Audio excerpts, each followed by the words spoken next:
I want you to try a little thought experiment with me to start things off today. Picture the evening of July 4th, 1776. You are standing inside Independence Hall in Philadelphia. Right in the room. Exactly.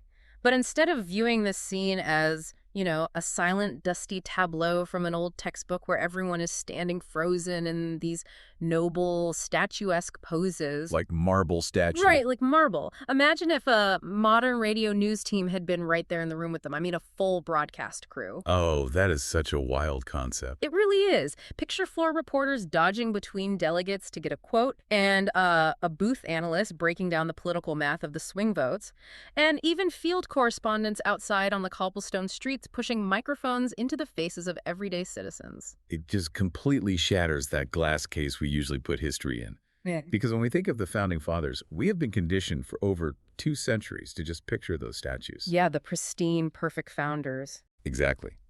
But statues do not sweat. Right. They do not swat at flies. They don't, panic when they look at a ledger. No, they definitely don't. And they certainly do not shout over each other in absolute existential terror about the very real possibility of being hanged by the neck for treason. Which is exactly why our mission for today's deep dive is so uniquely compelling. We are exploring the transcript of a classic CBS broadcast from their absolutely groundbreaking series, You Are There. It is such a brilliant piece of media. It really is. Now, if you aren't familiar with the show, it was a dramatization, but it was anchored entirely in authentic historical facts, direct quotes, and the very real human drama of the debate over the Declaration of Independence. Right, it's not just made up out of whole cloth. No, not at all. So today, we are going to channel a bit of that late-night, thoughtful Chesterton radio vibe, broadcasting from our metaphorical little station on Commercial Street in Atchison, Kansas. The perfect setting for this kind of exploration. We think so. We want to be reflective,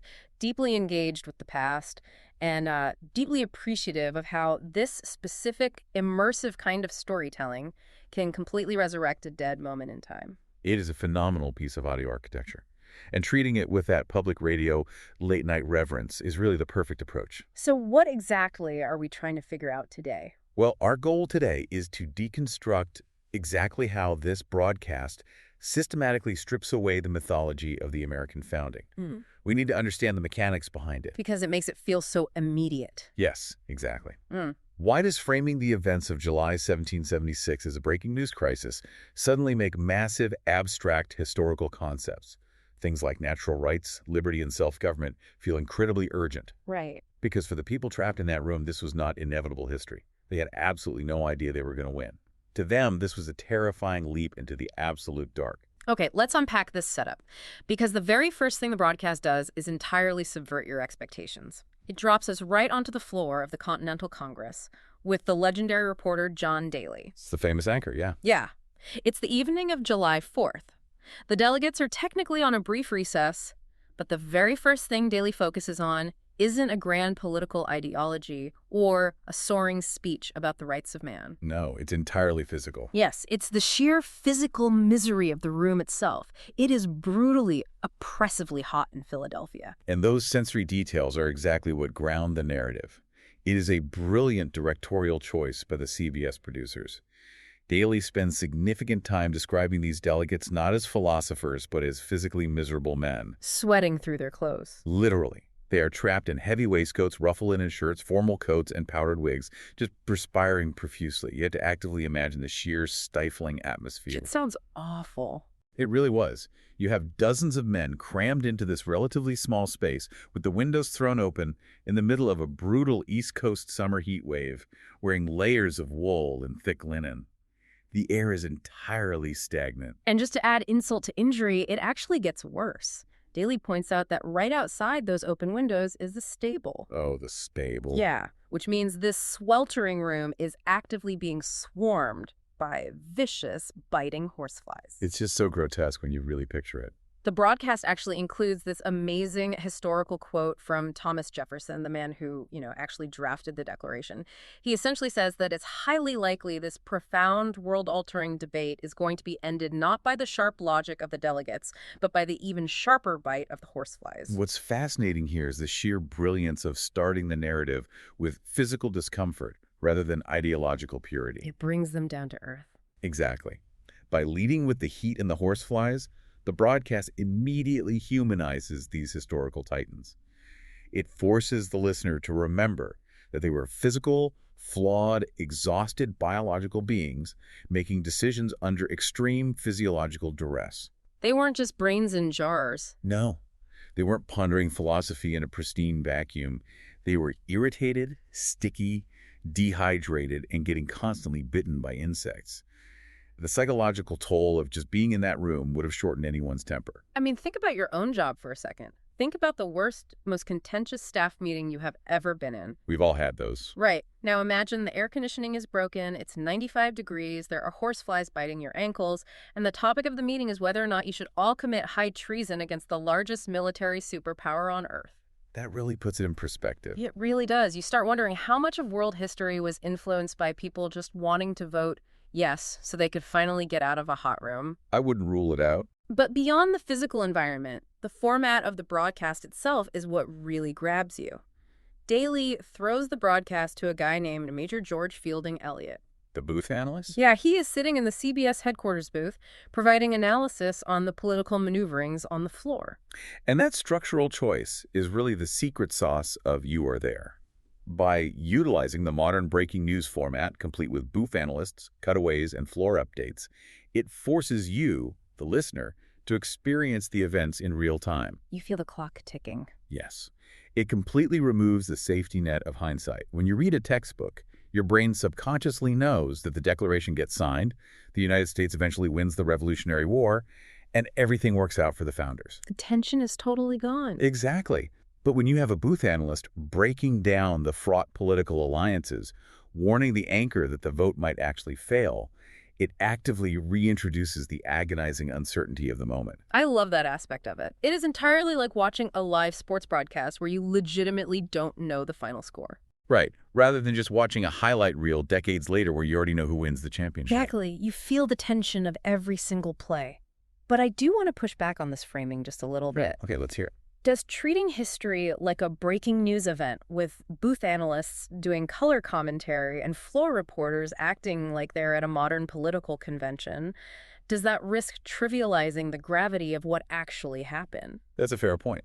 Is there a danger that we turn the founding of a nation into just another piece of consumable entertainment? That is a highly valid critique, and it is a crucial tension to acknowledge when evaluating any historical dramatization. There's always a risk of sensationalizing the past or flattening complex events to fit a broadcast clock. Right, because things were incredibly complex. They were. However, I would argue that in this specific case, it achieves the exact opposite of trivializing the event. Traditional historical distance often sterilizes the past. It makes it feel less real, less messy, less dangerous. It puts it back under glass? Exactly. The breaking news format restores the immediate stakes. When the booth analyst is doing the math on which colony is going to vote which way, you realize that the pressure wasn't just a matter of polite intellectual disagreement in a parlor. It was life or death. It was deeply, violently political. The men in that room were playing a zero-sum game with their lives, which leads us directly into the central ideological conflict that drives the entire broadcast. Exactly, because the broadcast frames this entire sweltering evening around an absolute bitter rivalry between two central figures. Adams and Dickinson? Yes. On one side, you have John Adams from Massachusetts, who is desperately, almost aggressively pushing for a Declaration of Independence. And on the other side, you have John Dickinson from Pennsylvania, who is throwing all of his considerable political weight into blocking it. And the characterizations of these two men in the broadcast are incredibly stark, reflecting the real historical animosity between them. They really didn't like each other. No, not at all.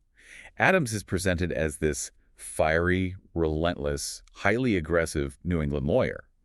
The reporter on the floor notes that while Adams prides himself on being a plain man, a man of the people, many of the other delegates actually view him as deeply arrogant. Overbearing, even. Yes, overbearing and entirely intolerant of anyone who disagrees with his radical views.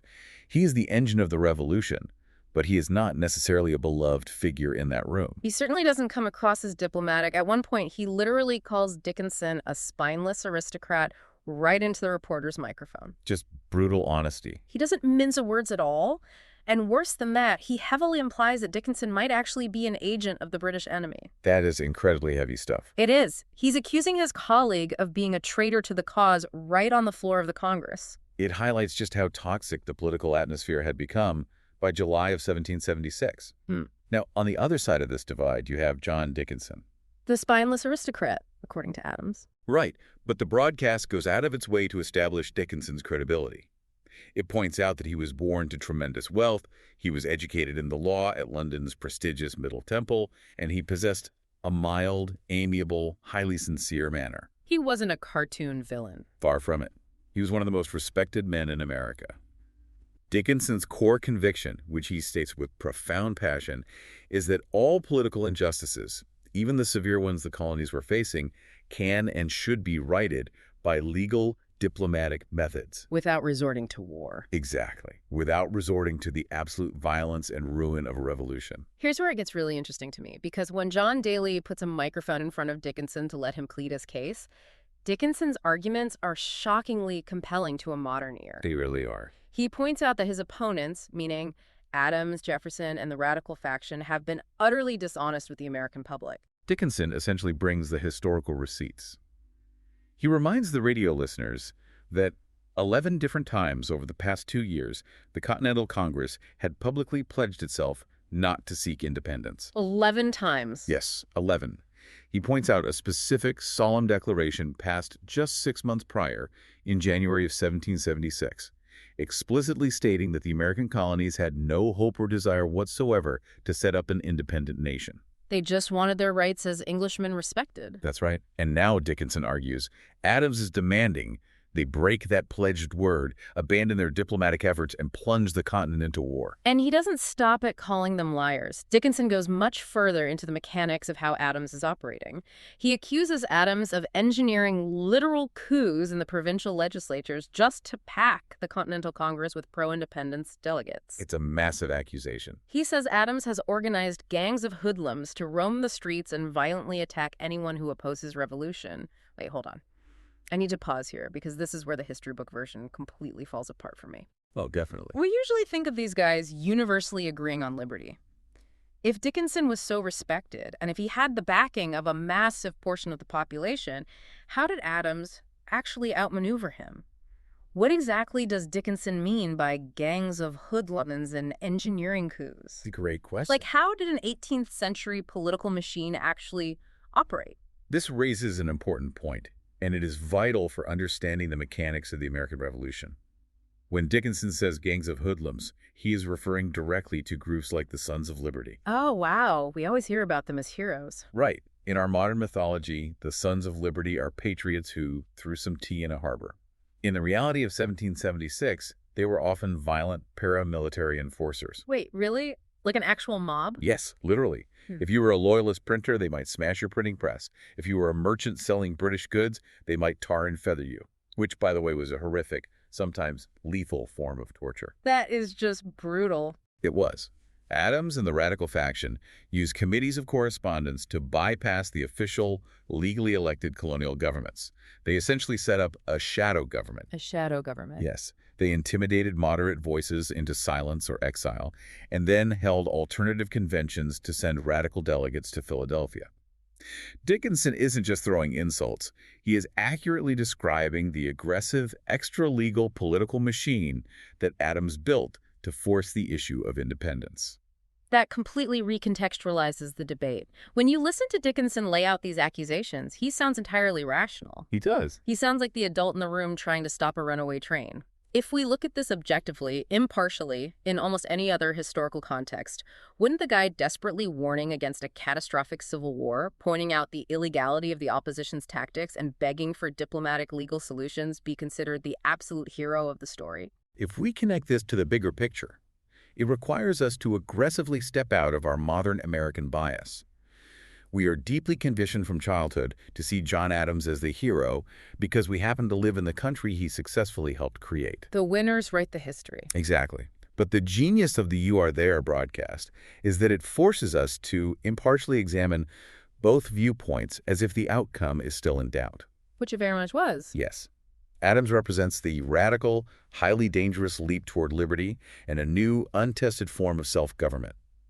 Dickinson represents the conservative desire for stability, the strict adherence to the rule of law, and the profound moral urge to avoid what he accurately predicts will be useless, widespread bloodshed. They both view themselves as ultimate patriots. Absolutely. They just have entirely opposite visions of what patriotism requires in that exact moment.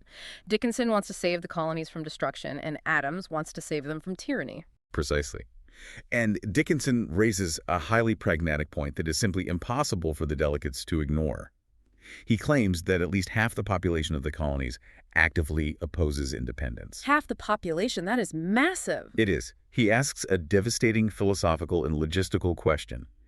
Is it morally right for one half of the population to violently impose its views on the other half? That's a huge moral dilemma. And even if it is, how can they possibly hope to win a protracted military conflict against the British Empire when half of their own neighbors are secretly rooting for the king? Which is the perfect jumping-off point, because the broadcast doesn't just leave Dickinson's claim about the population hanging in the air as a rhetorical device. The producers actually take us out of the political bubble of the State House. Right, onto the streets. Yeah. They cut to a field reporter, Ken Roberts, who is out on the cobblestone streets of Philadelphia doing man-on-the-street interviews to see what everyday people actually think about this monumental vote happening inside. And those interviews are absolutely sobering. They provide a vital, incredibly grounded counter-narrative to the soaring elite rhetoric happening inside Independence Hall. They really call no punches. The first person Roberts speaks to is a woman named Mrs. Hatcher. She is a widow, and she is openly, vehemently hostile to the entire idea of independence. She is furious. The reporter asks her about Adams and Jefferson fighting for her freedom, and she just cuts him off. She has zero patience for it. None. She says she doesn't care about freedom. Her husband is dead. He died fighting what she considers to be New England's battles. Oh. She essentially says, if the radical men of New England have a quarrel with the British government over taxes, let them do the fighting and dying themselves. Why should Pennsylvania widows pay the price for Boston's politics? Mrs. Hatcher's perspective is utterly vital for understanding the civilian cost of revolution. She embodies the massive collateral damage of political upheaval. The real human cost. Exactly. But her comments also highlight something we often forget, the intense regional resentments of the time.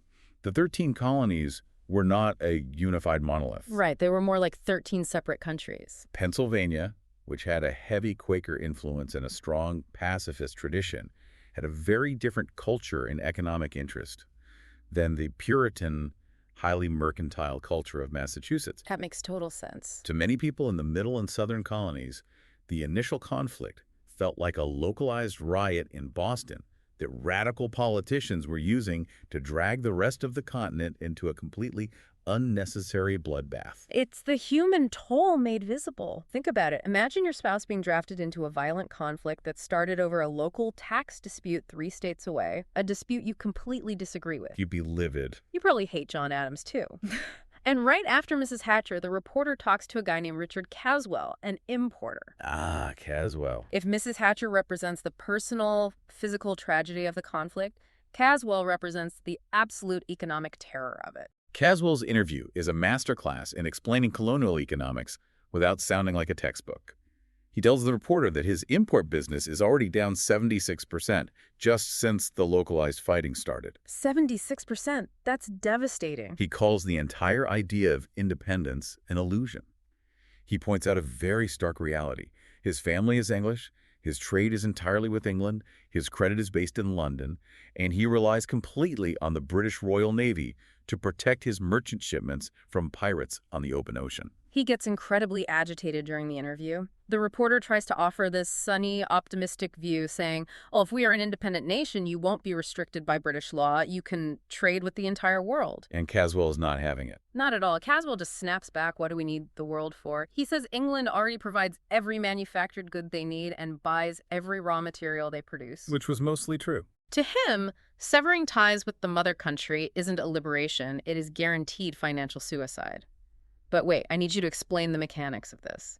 Why is Caswell so panicked?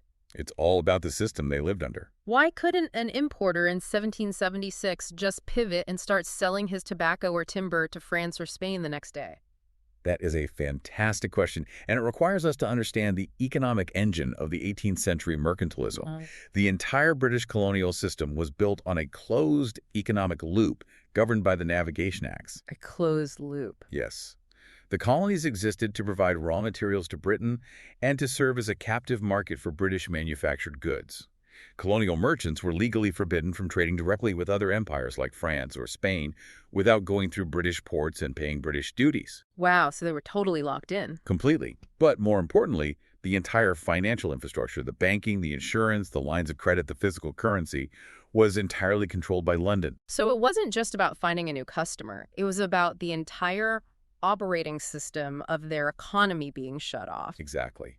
I like to think of it like this. Imagine if a modern tech CEO woke up tomorrow and the government announced that, for political reasons, they were completely and permanently shutting off access to the internet Oh, wow. and all global banking networks and all international shipping lanes.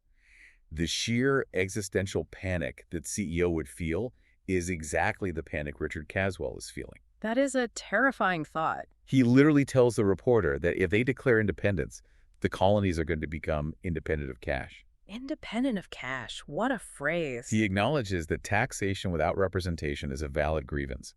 But he argues they have powerful friends in the British Parliament, men like William Pitt and Edmund Burke, who are actively trying to solve the dispute intelligently through legislation without burning the entire economy to the ground. So to a guy like Caswell, Adams and Jefferson, aren't these visionary founders dreaming of a better tomorrow? No, not at all.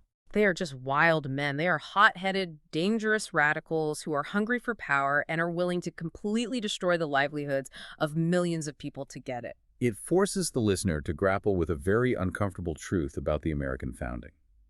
For a massive percentage of the colonists, the American Revolution was not experienced as a glorious dawn of liberty. It was a disaster. It was experienced as an economic and personal catastrophe imposed upon them by a vocal minority of extremists. The You Are There broadcast refuses to let the listener ignore that viewpoint. It gives Caswell's terror real weight. And just as Caswell is lamenting the total ruin of his livelihood, the broadcast hits us with a brilliant audio transition. The sound design here is phenomenal. We hear a literal cloud of dust and the sound of frantic hooves. A dispatch rider arrives at the State House in Philadelphia, his horse covered in froth from riding hard, and he runs inside the hall with breaking news. The stakes just keep getting higher. The threat isn't just abstract economics or regional resentment anymore. It is a massive, immediate, overwhelming military crisis. This is where the narrative ticking clock is introduced with devastating effect. Inside the hall, President John Hancock gavels the Congress to order and reads this grim dispatch he just received from General George Washington. And the news is terrifying. Very. A massive British fleet has just arrived and is currently anchoring in New York Harbor.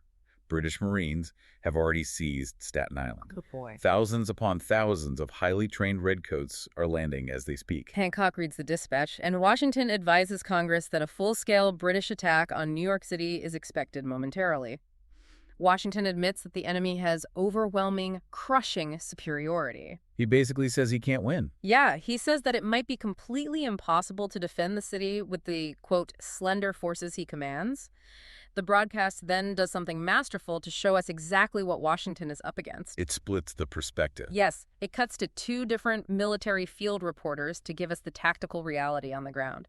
The contrast the producers build here is an absolute masterclass in auditory and psychological storytelling.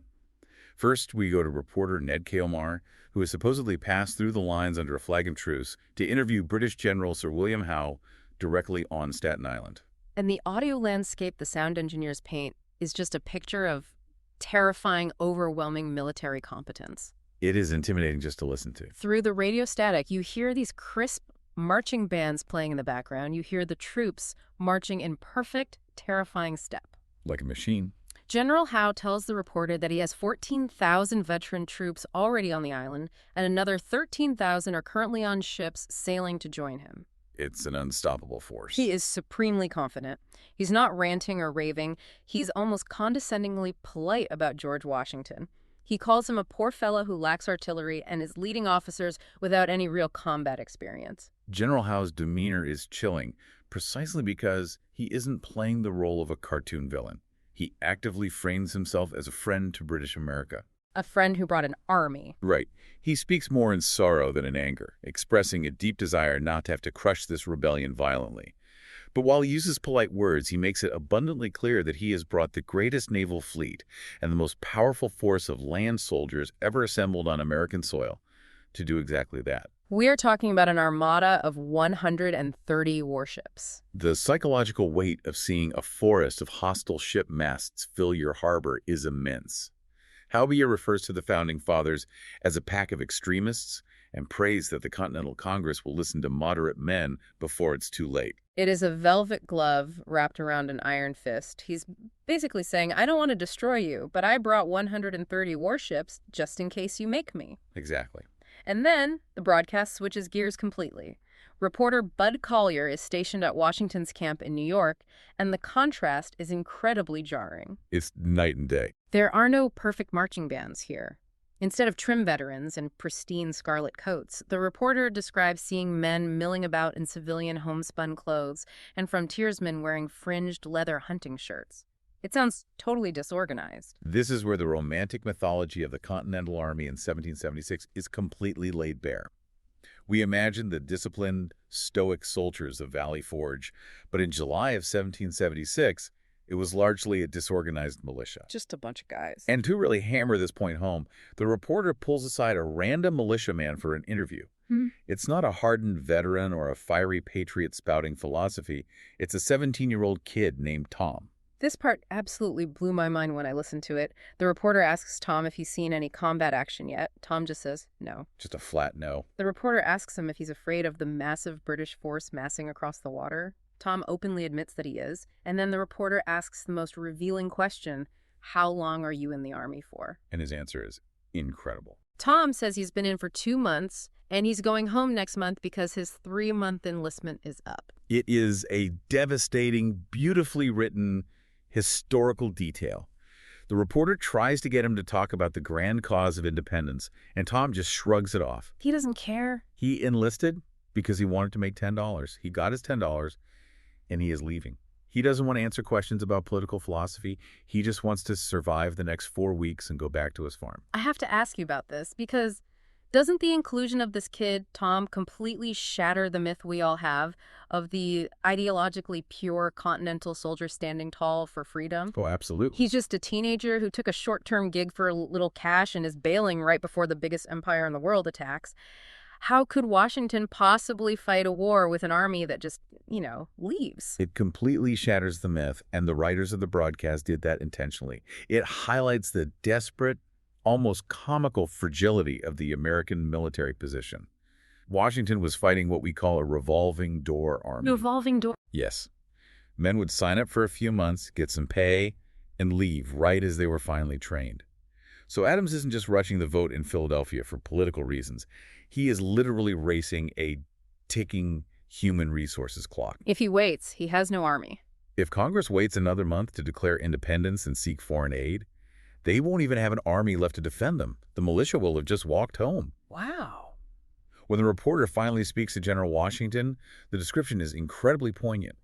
He describes Washington walking with his shoulders slightly bent, visibly bearing an enormous responsibility for which he knows he is ill-prepared. He sounds defeated already. Washington won't even guarantee to the reporter that he can defend New York successfully. He just wearily says he will do his best. So putting all these pieces together, the sweating delegates, the hostile merchants, the massive British armada, and the teenager waiting to go home, how does this terrifying military reality bearing down on New York change the temperature inside that sweltering state house back in Philadelphia? It fundamentally alters the stakes, making the political debate infinitely more dangerous. Up until this moment, a vote for independence was a strong political statement, a philosophical position paper. Statement of ideals. But with Howe's massive forces landing on Staten Island and Washington's ragtag army looking like it might dissolve at any moment, a vote for independence becomes a literal, legally binding death warrant. A death warrant. If they vote yes, and Washington loses New York, which, objectively speaking, seems highly likely given the math, Every single man who signs that document will be hunted down by the British military and hanged by the neck for high treason. The time for polite parlor debate is over. They are completely out of time. They can't delay or form another committee. The climax of the broadcast arrives. The Congress reconvenes from their recess, and the two heavyweights, John Adams and John Dickinson, get their final moments on the floor to try and sway the room. Adams takes the floor first, and his argument is essentially that the Rubicon has already been crossed. There's no going back. He doesn't rely on soaring rhetoric here. He relies on cold facts. He argues that the colonies are already independent, in fact, because blood has already been shed on the battlefield. The war has already started. Exactly. The king has already declared them in rebellion. Adams claims that any further delay or caution is just giving the enemy time to hatch plots and conspiracies. He demands they stop pretending they can go backward and proceed to an affirmative vote immediately. He is just pushing. He is relentless. And then Dickinson steps up for his final rebuttal. The reporter describes him as pale, his fists tightly clenched, marshaling all of his remaining physical and emotional strength. You can picture the exhaustion. He accuses Adams and the radical faction of sheer cynicism. He says they don't actually believe the colonies can endure as independent states, but are just exploiting this chaotic situation for their own personal power. Dickinson's final plea is agonizing to listen to. He points directly to the grim news that just arrived from New York. He warns the room that declaring independence right now, at this exact moment, will only further divide the colonial population and make the military defense of New York entirely impossible. He paints a horrifying picture. A prophetic picture of brother fighting brother, father fighting son. He begs the Congress, literally beseeches them with his hands outstretched, not to invite the whirlwind of destruction and a ceaseless fratricidal struggle. And as soon as Dickinson finishes this incredibly emotional, logical plea, the tension in the room just fractures completely. The CBS reporter notices something incredible. Several delegates literally stand up, turn their backs, and flee the hall. They just leave. They walk out the doors right before the official vote is called. The psychology of those delegates walking out is profound, and it is a perfectly human reaction. It perfectly encapsulates the overwhelming desire to avoid making a world-altering, potentially fatal decision. I mean, who could blame them? Think about the psychological concept of fight or flight. These men are caught on the horns of an impossible dilemma. They cannot bring themselves to vote for the destruction and treason that Dickinson just warned them about, but they also cannot bring themselves to publicly abandon the patriotic cause that Adams is championing. So they just choose flight. Yes, they physically remove themselves from the room. They abdicate the responsibility because the emotional and legal burden of saying yes or no is simply too heavy to bear. It is the ultimate evasion of responsibility. So the room settles down, the doors are closed, and the vote finally happens. It's done by colony, with each colony voting as a single unit. New York, which is staring down the barrel of 130 British warships, abstains entirely. They want no part of it. Pennsylvania, despite Dickinson's impassioned, brilliant plea, actually votes yes, largely outmaneuvered by Benjamin Franklin's faction. And then it all comes down to the delegation from Delaware to break a tie. The roll call is excruciatingly tense. The broadcast drags it out beautifully. And when Delaware, represented by a mud-splattered Caesar Rodney who had ridden through a storm to get there, casts its vote in the affirmative, it provides the necessary majority. The resolution for independence officially passes. The United States is nominally born in that stifling, fly-infested room. A truly incredible moment. When you look at how Delaware cast that deciding vote, you realize something profound about how history is made. Massive historical pivots, the kind that change the globe forever, often come down to incredibly slim margins. Razor-thin margins. It's a single state's delegation, or even a single exhausted man, deciding to cross the point of no return, despite the terrifying logic of the opposition and the very real threat of personal annihilation. What is perhaps most striking about the entire broadcast is the auditory contrast at the very end. After nearly an hour of shouting, sweating, bitter accusations of treason, panic about the economy, and delegates literally fleeing in fear, the actual document that Jefferson wrote is finally read aloud to the room. And the words are flawless. They are calm, reasoned, and beautiful. We hold these truths to be self-evident, that all men are created equal, that they are endowed by their Creator with certain unalienable rights, that among these are life, liberty, and the pursuit of happiness. It's incredibly jarring. You go from this messy, fear-filled, hyper-partisan, sweaty room to this soaring, enduring philosophical statement that sounds like it was handed down from the heavens. And I would suggest that this contrast is the true miracle of the Declaration of Independence.